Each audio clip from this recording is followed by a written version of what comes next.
Welcome back to the vlog. We're going to be at Capital Casino here in Sacramento, California. This week's going to be a little bit different because I was totally card dead most of the week. And so I'm going to take a couple hands and really dig into them and talk about them in depth. So there's a lot of deep stacks at this table. The player under the gun has, about $925 in his stack. He opens for 25. This is a very large open, but since the stacks are deep, I'd say that's a good opening size. The only issue that he really has is that he really doesn't open with anything else to that size unless he has a very big hand, say aces or kings. So that's what I'm putting him on. The player in middle position probably has the same read I do. He's a very good deep stack player who is very willing to mix it up and build some pots. You know, you say, well, why would someone call if you know you have aces? Well, the reason you call is because if you hit your hand and they have a hard time folding an overpair, you're going to make some serious money. So he puts in the call for the 25. It's folded around to me on the button. I look down at 2 jacks. Usually this is a 3-bet hand, especially on the button. But with this player opening, 3-betting would be absolutely crazy. This hand is basically set mining. I have about 600 in my stack. Definitely could set mine for $25. If I happen to flop a jack, I'm going to get paid. The small blind with a very short stack puts in the call. He's been playing just about any two, and then the big blind also puts in the call. So we're going to go 5 ways to a flop with $125 in the center. Flop comes out 7-6-5 rainbow. The small blind ended up checking, and the big blind ends up putting in a bet for $80. He's also a fairly good player. I haven't played a lot with him, but he seems to know what he's doing. The under the gun player now is facing a bet of $80 on a board that's very good for his opponent's range. With an overpair, I might fold here. If I do put in a call, it's going to be a crying call. I would never, ever raise in this spot because what you're doing is announcing that you have an overpair. And the only one that's going to be calling you is someone with a lot of equity or has you beat already. The under the gun player decides that he is going to put in a raise. And if you had a short stack and you just want to gamble with it, that's fine. But when you have over 300 big blinds, putting in a raise here is not a good idea. The middle position player puts in a quick call. Obviously, he has something good. He probably can beat aces at this point. Jacks are obviously no good. I just get rid of them. My set mining went down the drain. The small blind jams all in for less. He seems pretty happy about his hand. And now it's back to the big blind. And he goes into the tank for quite a while. And it looks like he has a really tough decision. After a long tank, he did decide on a fold. And when he later talked about the hand, it was an amazing fold on his part. After the side pot was figured out, the dealer turned and burned and put up the 7 of clubs, pairing the top card on board. This is a disaster for anyone with an overpair, especially when you have 2 callers, but mainly when someone calls you on the flop. This is the kind of hand that you never want to bet and that you should probably just be checking and folding if anyone puts in any action. The under the gun player makes the mistake and he jams all in. He gets snap called by the middle position player who seems very happy. And they see a run out, which comes a deuce on the river. The middle position player just turns over his hand. He has the nuts. He has 7s full of 6s. The under the gun player had pocket aces and the all in player actually flopped the nut straight. And the player that folded after leading out on the flop said he had 7-5, so he would have made 7s full of 5s and got stacked, and he had like 1,500 in his stack. The middle position player played his hand perfectly, won a huge pot, and that's why he's such a tough opponent. He can make these kind of plays, and he knows the kind of odds he's getting. I think he plays deep stack better than I do, so I've been watching him, trying to learn from the best. I finally got a good seat for filming, but I've been like totally card dead.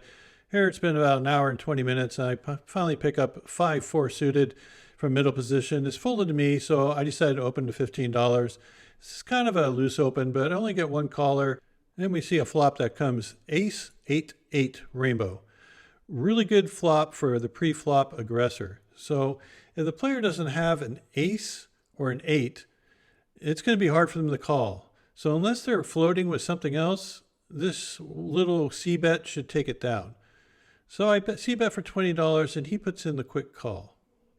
So far, this player has only been playing like ABC fit and fold poker. So I don't think he's floating me often.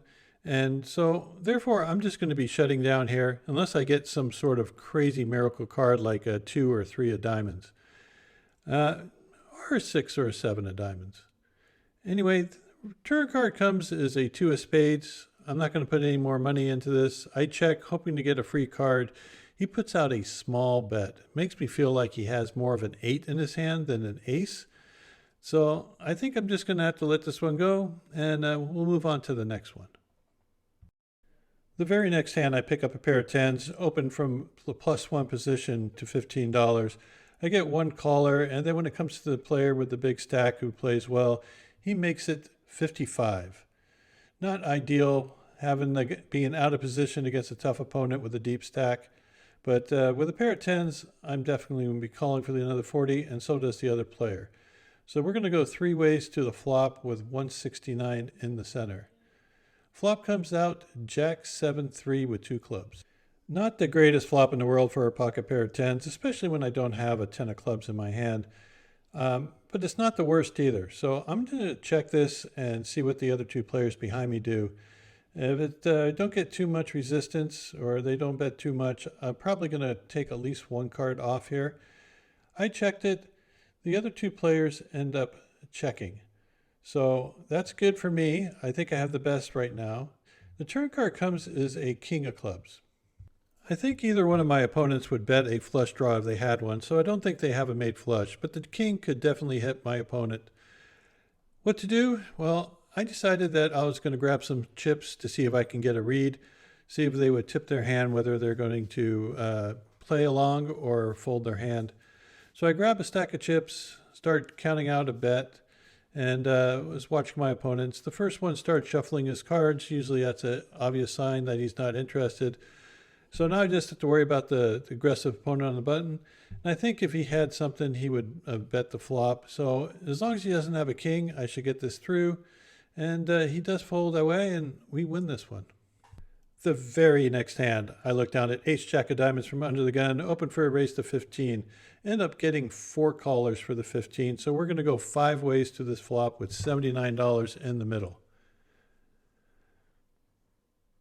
Flop comes out pretty good for my hand. It comes Jack 4-3 with 1 diamond. So I got top pair, top kicker, and a backdoor nut flush draw. I'm just going to lead for $20.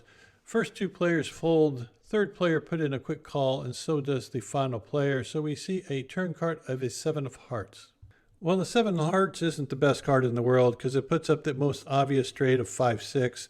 And my deep stack opponent might be playing a hand like 5-6. He does like to play those type of hands. So I'm going to be a little cautious here, and I'm going to check it over to him. If they have a jack, I figured he'll bet.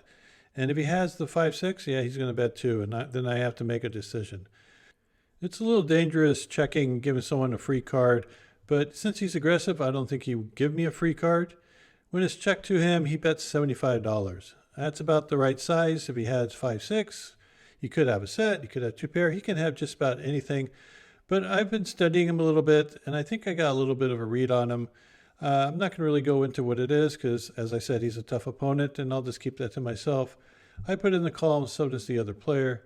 River card comes is a king of clubs. Not the greatest, but not the worst either. The only real hand that gets there is like king jack, and if someone had a flush draw with a king in it. I check it. It gets checked over to the tough opponent with the big stack, and he decides to bet big. And he goes $325, a little bit less than the size of the pot.